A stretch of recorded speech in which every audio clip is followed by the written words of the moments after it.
চিকিৎসার জন্য প্রতি বছর লাখ লাখ মানুষ ভারতে যান। এর ফলে বাইরে চলে যায় কয়েক হাজার কোটি টাকা। আগস্টের পর ভারত ভিসা বন্ধ করায় বিপদে পড়েছে চিকিৎসা খাত, পর্যটন কেন্দ্র ও হোটেল ব্যবসায়ীরা। তাই তো সাধারণ মানুষের জন্য দেশেই বিশ্বমানের হাসপাতাল নির্মাণের দাবি সব মহলের। তাদের জন্য সুখবর এসেছে চীন ও তুরস্ক থেকে। বাংলাদেশে তৈরি করবে বিশ্বমানের হাসপাতাল, যেখানে সাশ্রয়ী মূল্যে চিকিৎসা পাবে সাধারণ মানুষ। কলকাতা সহ ভারতের অন্যান্য শহরে হাসপাতাল ব্যবসায় ব্যাপক ধস নেমেছে। ভারতীয়রা বাংলাদেশিদের বিপাকে ফেলার শখ কষ্টে যেয়ে নিজেরাই যে বিপাকে পড়বেন এমনটা হয়তো তারা বুঝতে পারেননি। হাসপাতালগুলো থেকে শুরু করে বাংলাদেশি পর্যটক প্রায় শূন্যর কোঠায় নেমে আসায় আরও বিপাকে পড়েছে পশ্চিমবঙ্গের হোটেল রেস্তোরাঁগুলো। আর রোগীর অভাবে প্রায় বন্ধ হয়ে যাচ্ছে ভারতে একের পর এক হাসপাতাল। এছাড়াও ইতিহাসের সর্বনিম্ন পর্যায়ে পড়েছে ভারতীয় রুপির দাম।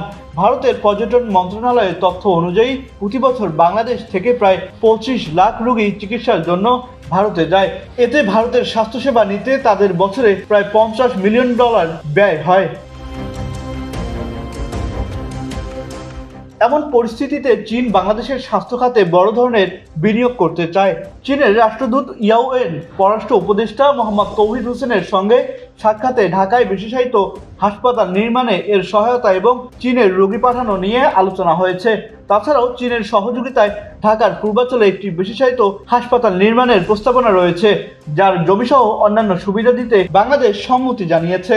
মন্ত্রণালয় জানায়, চীনে পররাষ্ট্র উপদেষ্টার প্রথম দ্বিপক্ষীয় সফরে বাংলাদেশি নাগরিকদের উন্নত মানের চিকিৎসার জন্য চীনের কুনমিং এ 3 থেকে 4টি অত্যাধুনিক হাসপাতাল নির্মাণ করে দেওয়ার অনুরোধ জানাবে ঢাকা।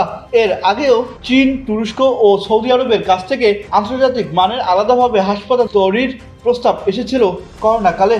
সে সময় তিনি তাদের প্রস্তাবে বলেছে, বাংলাদেশ থেকে প্রতি বছর যত মানুষ উন্নত চিকিৎসার জন্য বিদেশে যান তাদের কথা মাথায় রেখে এদেশে আন্তর্জাতিক মানের হাসপাতাল তৈরির আগ্রহ তাদের। আহসান সাকিব হাসান, আকাশ জমিন, নিউজ ডেস্ক।